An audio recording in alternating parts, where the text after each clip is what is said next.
I've always believed that the moments that change your life forever don't come with fireworks. They arrive like whispers, soft, unannounced, almost easy to miss if you're not paying attention. That's how it was when I met him. I didn't know his name at first, just his presence. He was standing near the back of the bookstore, flipping through a battered copy of Baldwin's The Fire Next Time. I remember thinking how unusual it was for someone to read like that.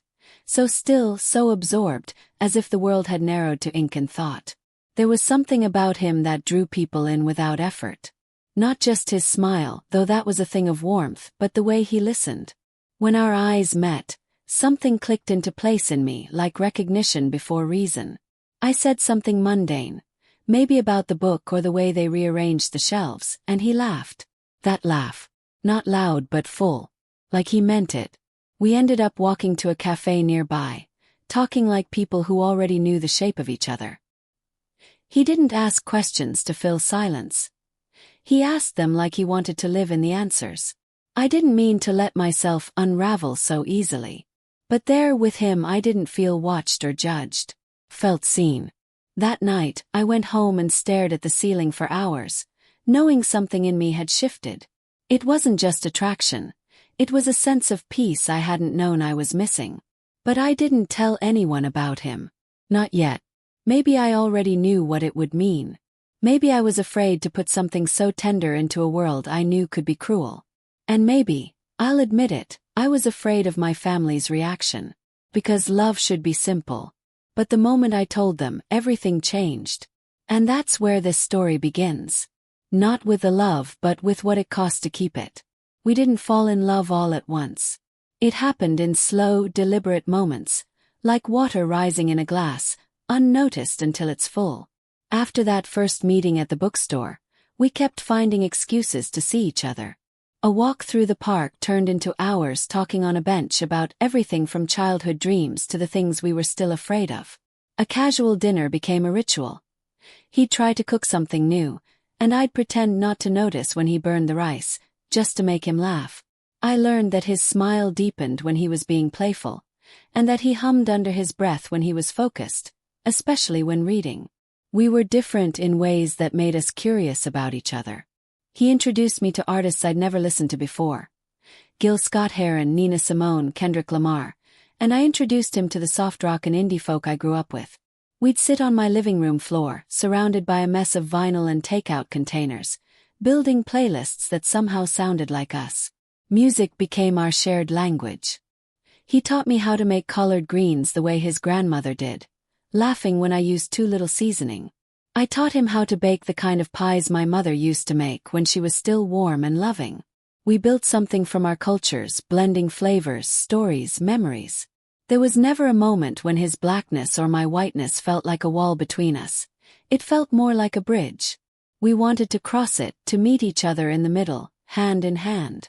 And yet, even in our little bubble, the outside world found its way in. Strangers would glance too long when we walked into restaurants together. Sometimes servers would address only me. Once, a man muttered something under his breath as we passed him on the sidewalk, something ugly and sharp. I felt the sting, but he just kept walking, jaw tight, hands in his pockets. Later he told me, "You get used to it. But you never stop noticing." I didn't know what to say. I hated that he had to be used to it. I hated that I wasn't. That I had lived a life where I could walk through the world without thinking twice about how people saw me. I began to realize that while our love didn't see color, the world around us always did. Still inside our shared space, my apartment, his couch, that favorite spot by the lake, we were just two people who had found something rare. He listened when I talked about my strained relationship with my father. I listened when he spoke about being the only black man in his graduate program and how exhausting it could be. We didn't always understand each other perfectly, but we never stopped trying.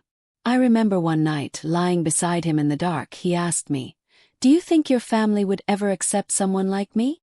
I said without hesitation, "They'll love you once they know you." And I meant it. I truly believed that love, real love, would be enough. That my family would see what I saw.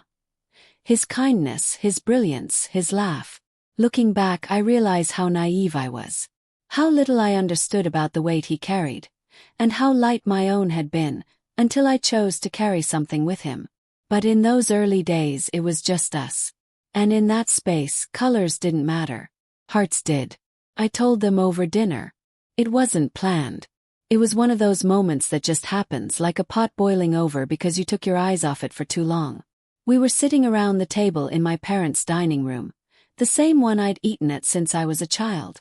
My mom had made roast chicken and mashed potatoes, something comforting, familiar. The kind of meal you're supposed to feel safe eating. We were halfway through when I said it. "There's someone I've been seeing." My mom looked up immediately, her fork paused mid-air. My dad didn't move at all.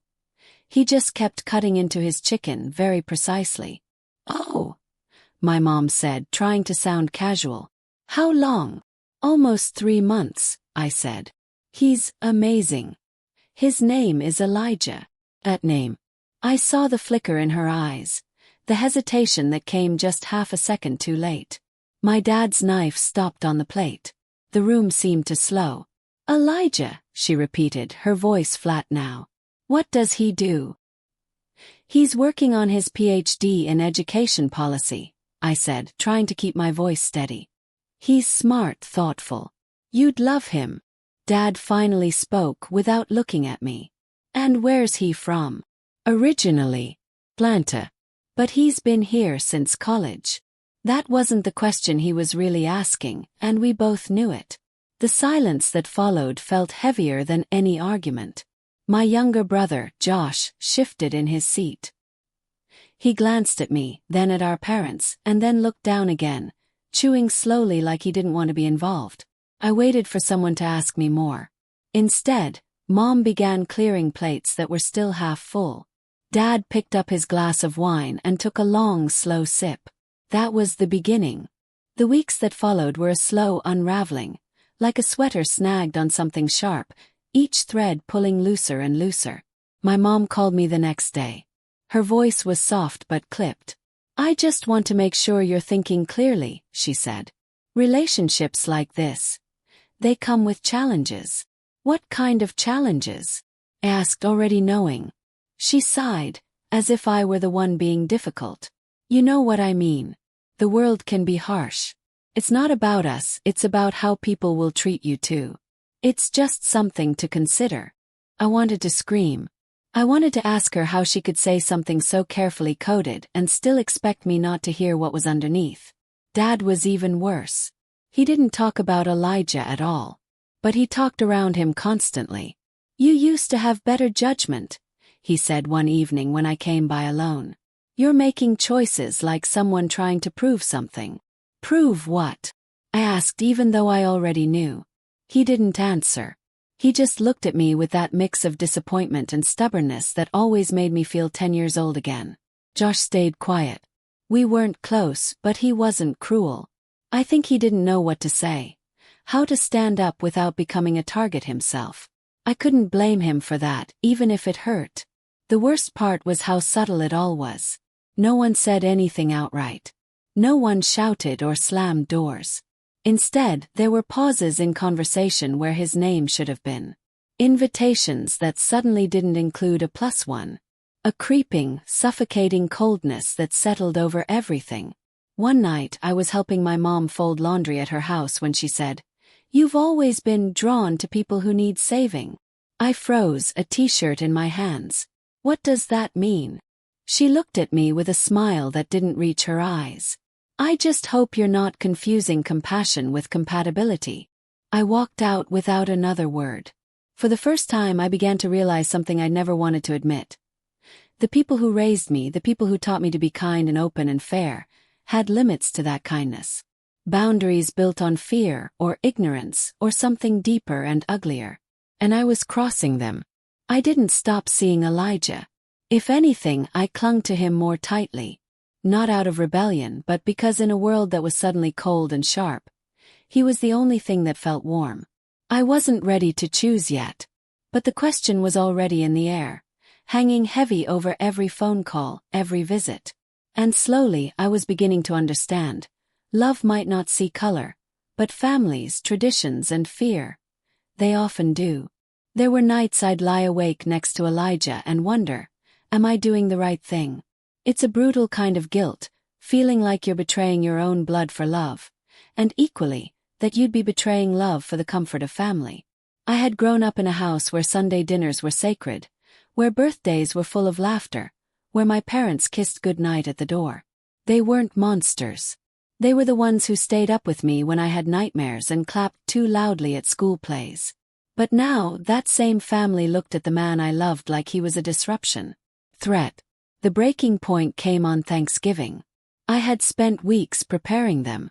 I told my parents Elijah would be coming, that I wanted him to feel welcomed, included. My mother said, "Of course," but her tone was tight. My dad didn't respond at all. Elijah offered to bring wine and dessert.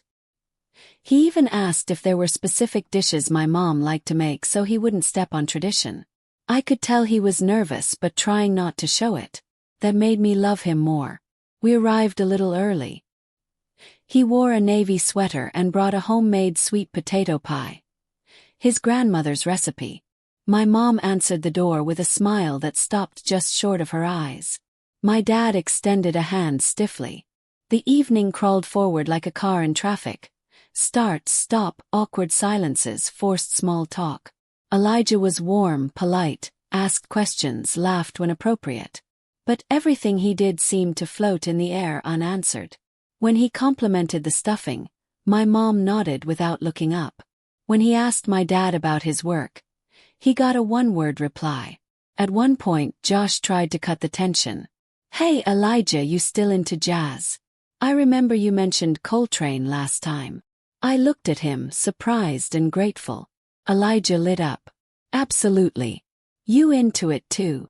Josh shrugged. "Trying to be. I don't really get it yet." Elijah grinned. "That's how it starts." But the moment was short-lived. My father cleared his throat and stood up to pour another drink. My mom started stacking plates before everyone had finished eating. And then it happened. After dinner, while we stood in the kitchen, my dad pulled me aside. "You really think this is going to work long-term?" he asked. I stared at him, stunned. "What do you mean?" He lowered his voice, but not enough. "You come from different worlds. You think love is going to fix that?" I could feel Elijah in the next room, laughing softly with Josh. My face burned. "Yes," I said. "I do." My father looked at me for a long moment. "Don't say we didn't warn you." Elijah didn't ask what happened. On the drive home, he held my hand in silence, rubbing his thumb across my knuckles like he could smooth out the shame. "I'm sorry," I finally said. "They were." I trailed off. "It's okay," he said, and he meant it. "I didn't come for them. I came for you." That grace, that quiet strength, was something I couldn't have explained to my family if I tried. They were too wrapped in what they thought they were losing to see what I had found. That night, I sat on the edge of the bed, head in hands, and felt the full weight of the question I had been avoiding. What if they never accept him? What if choosing him means losing them forever? But another question followed, louder and more honest. What kind of love needs me to deny the best part of myself just to keep it? I had spent so much of my life trying to fit into the mold my family built for me. Polite, agreeable, quiet. I had absorbed their unspoken rules about who we were and who we were not. But being with Elijah made me question all of that. What if they were wrong? What if love wasn't about what looked good on paper, but about the person who stood beside you when the room turned cold? I didn't have all the answers. But I knew this. I could no longer belong to a world that only loved part of me. And Elijah was not a part one was willing to give up. It happened in my childhood kitchen. The one with the pale yellow tiles and the dented refrigerator door from when Josh ran into it with his toy truck. The room where I used to bake cookies with my mom and sit on the counter telling my dad about my day. But that night it didn't feel like home. It felt like a line had been drawn across the linoleum floor, and I was standing on the wrong side of it. I hadn't planned for a confrontation. I came to drop off some things my mom had asked for. Old photos for a family album. Elijah had offered to come with me, but I said no. I already felt like a guest in my own family, and I didn't want him to see what I was starting to accept. My dad was in the kitchen, sipping coffee, the news murmuring low in the background. I greeted him. He nodded. Then, out of nowhere, he said, "You still with him?" Turned slowly. "Yes." He set the cup down carefully, as if bracing for something. "You know what this is doing to your mother. I think she's made it pretty clear." He looked at me, really looked at me, and for a second I saw not anger but fear. That made it worse. "You need to choose wisely," he said. "This situation, it's going to define your whole life." "No," I said quietly. "I'm going to define my life." He stood, towering, a man used to being the final word in any room. "I'm saying this for your sake. He'll never be one of us. That kind of relationship, it's hard. People will stare. There will always be problems. You think love can protect you from all that?" "No," I said, stronger now. "But pretending to be someone I'm not won't protect me either." "You're throwing your future away," he snapped. I felt something rise in me, calm, sharp, true. "No," I said, breath steady. "I'm saving it." And just like that I knew. I had spent my life trying to make everyone comfortable, walking carefully around other people's discomfort. But comfort is not the same as love. Love doesn't shame. Love doesn't control. Love doesn't come with conditions disguised as concern. I looked at my father and realized the girl he raised, the one who always obeyed, who tried not to cause trouble, was gone. In her place stood a woman who was finally choosing herself. "I love him," I said. "But more than that, I love me when I'm with him. I'm not asking for your approval anymore. I'm telling you who I am." He didn't speak. He didn't need to. The silence between us was louder than anything he could have said. I walked out of that house without looking back. Not out of anger, but out of peace. Later that night, I returned to the apartment Elijah and I had just signed a lease for. A small place with creaky floors and too much light in the mornings. Our books were still in boxes, the couch didn't match the rug, and there was a persistent drip in the kitchen sink. But it was ours. When I walked in, he looked up from the floor where he was assembling a bookshelf. He didn't ask what happened. He just opened his arms. I sank into him, tears finally falling, not from grief but from release. This wasn't about choosing Elijah over my family. It was about choosing myself, the self that could love openly, speak honestly, and live without shame. I had always imagined adulthood as something that just happened to you. But that day I realized, it's a door you choose to walk through. And I had walked through mine. Life didn't become easier after I left. It just became mine. The first weeks were quiet, but not in a peaceful way. The kind of quiet that feels like something's missing. I kept reaching for my phone, expecting a text from my mom, a call from my dad, even a casual message from Josh. But nothing came. The silence from my family was a decision they made. One I could feel echoing through every hour of the day. Still, in that silence I found space. Mornings in our apartment began to feel like home. Sunlight slipping through cheap blinds, coffee brewing, Elijah reading in bed with his glasses slightly askew. We built our routines slowly, like stacking stones to make something steady. I started painting again, something I hadn't done in years. Elijah encouraged it, always asking questions about the colors I chose. I think he understood that creating helped me process what I couldn't always say out loud. We had our hard days, times when the grief of what I'd left behind crept in through the cracks. But even then there was peace. I was no longer splitting myself into two versions. The woman I was with Elijah, and the daughter who played small to keep the peace. I was just me. His family welcomed me gently, without fanfare or suspicion. His mother hugged me the first time we met.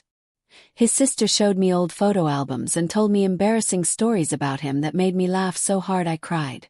There was no performance required, just presence. And I found others too. Friends who became family. A coworker who invited us to her chaotic, loving holiday dinners. A neighbor who lent us a ladder and stayed to share a drink. Little by little we created our own community. I used to think healing was about returning to who I was before the hurt. But now I know it's about growing into someone stronger, someone rooted. I don't hate my family. I'm learning not to carry that weight. But I no longer crave their approval like air. I am building a life where love is abundant, where respect is mutual, where I am not asked to shrink. I am no longer the girl who was afraid to speak up at the dinner table. I am the woman who walks with clarity, who chooses truth even when it's hard, who understands that peace is not the absence of conflict, but the presence of wholeness. And in this world beyond them, I've found everything I thought I'd lost, especially myself. Sometimes late at night I sit by the window with a cup of tea and I write. Not because I'm trying to remember, but because I never want to forget how far I've come. Maybe one day my daughter will read this. Maybe she'll ask me why her grandparents aren't in the photos on our walls. Maybe she'll ask me what it costs to live a life that looks different from the one I was born into. And I'll tell her the truth. I'll tell her I loved a man not because he was different, but because he made me feel more myself than anyone else ever had. I'll tell her that being with Elijah didn't just teach me how to love, it taught me how to choose. There was a time when I thought love had to be earned, that family came before all else, that silence was safer than honesty. But I know better now. I chose to walk away from people who could only accept a version of me they approved of. I didn't do it out of anger. I did it because I finally understood something powerful. I deserved more than conditional love. This life we've built, it's not perfect, but it's real. It's rooted in joy, in truth, in hard conversations and even harder grace. Elijah is not my rebellion. He's my reflection, my home. And I don't carry shame anymore. Just strength. They said I had to choose. I did. And I chose me.